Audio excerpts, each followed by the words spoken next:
kapten kapalnya kalau tidak salah, mereka pergi ke Thailand, sempat 10 hari di Thailand, kemudian mereka setelah itu mereka melakukan pekerjaan sana, setelah itu ada bersepakat mereka pergi menggunakan kapal Seabourn di sana, dan di sana kemudian mereka menyadari bahwa mereka menerima barang kurang lebih 67 paket, kalau di kilogram sekitar 2 ton, itu jenis sabu di tengah laut. Dan para terdakwa sadar dan mengetahui, termasuk yang ABK itu mengetahui bahwa barang itu adalah barang narkotika, dan itu disimpan sebagian ada di haluan kapal, sebagian lagi disembunyikan di bagian dekat mesin. Artinya menyadari dan menerima pembayaran juga yang bersangkutan. Jadi itu. Namun demikian bagaimana perannya kan nanti terkait dengan apakah peran masing-masing, nanti kan ada pledoi. Tentunya kita hormatin ada pledoi, nanti ada replik lagi, nanti ada juga pengadilan putusan. Nah, tentunya kami akan menghormati putusan pengadilan. Penegasan saja sehingga dalam tuntutannya dari jaksa melihat bahwa tidak ada hal yang meringankan dari para terdakwa ini, termasuk si ABK itu. Dengan dituntut maksimal berarti melakukan ini kan karena kejahatan itu berarti kan sudah mempertimbangkan berbagai hal, termasuk karena yang penting bagi kita negara dalam ini komitmen melindungi warga negara dari bahaya narkotika. Ini kan hampir 2 ton loh, nggak main-main, dan itu melibatkan lintas negara. Ini kan kejahatan internasional, sindikatnya gitu aja. Ini disidangkan dalam ini kan proses ini kan dari masih KUHP yang lama, KUHP-nya hukum acaranya ya. Tapi undang-undang narkotika tersendiri gitu ya. Gitu. Kalau dari itu pengambilan segala itu berasal di Thailand. Asia Tenggara. Tapi blok mananya apa sedikit emas yang mana saya tidak terlalu ini. Yang jelas berasal dari Thailand. Itu. Kalau dia tidak punya wewenang untuk melawan dan lain-lain, itu apakah akan jadi pertimbangan dari DPU juga, Pak?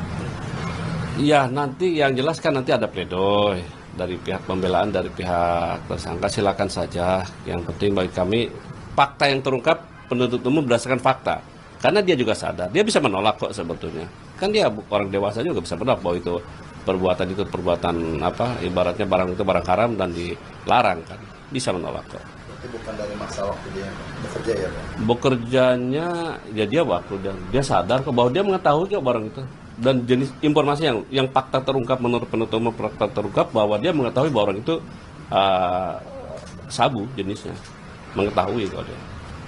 Terkait bekerja bahwa itu 3 hari, enggak 3 hari juga, dari 13 Mei ketangkap 21 Mei kalau nggak salah. Iya ketangkap 21 Mei. Mereka berangkat sekitar 14 Mei. Berangkat. Menerima pembayaran 14 Mei. Terus cukup lama juga. Dari pengakuan si ABK ini memang ditawarin keamanan untuk menjadi ABK ngangkut barang itu apa gimana pengakuan? Iya ditawarin. Kalau terungkap ditawarin untuk bekerja. Ya, bekerja di kapal. Tapi ketika di dalam dia mengetahui ada bahwa itu mengangkut barang itu. Dia mengetahui bahwa kapal itu tidak mengangkut minyak, tapi mengangkut yang lain. Sehingga konteks dia mendapatkan keuntungan itu, keuntungan dari dia ikut terlibat dalam penjualan itu bukan sebatas pada dia bagian dari anak buah kapal yang dia bekerja itu tadi di awal. Yang jelas yang bersangkutan berdasarkan fakta sidang sudah terungkap bahwa menurut penuntut umum bahwa itu dia bekerja di perusahaan dan dia menerima pembayaran dan dia mengangkut termasuk barang dan menerima dan mengetahui bahwa barang itu barang haram, barang narkotika.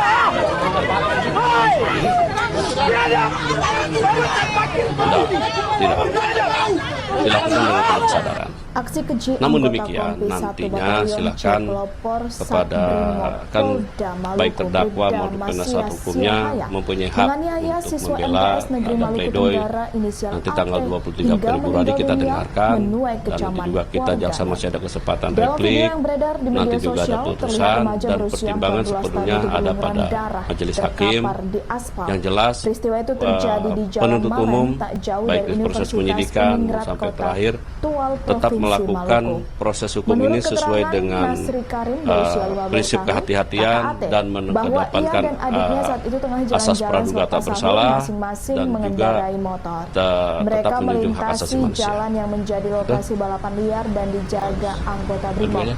Setibanya di lokasi, Nanti dulu, AT oke? yang berada di posisi Selesai? belakang langsung dipukul Baik. dengan helm di Makasih bagian ya. muka hingga terjatuh dan kepalanya terbentur aspal. Korban lantas dibawa ke RS. Download Tribun X sekarang, menghadirkan lokal menjadi Indonesia.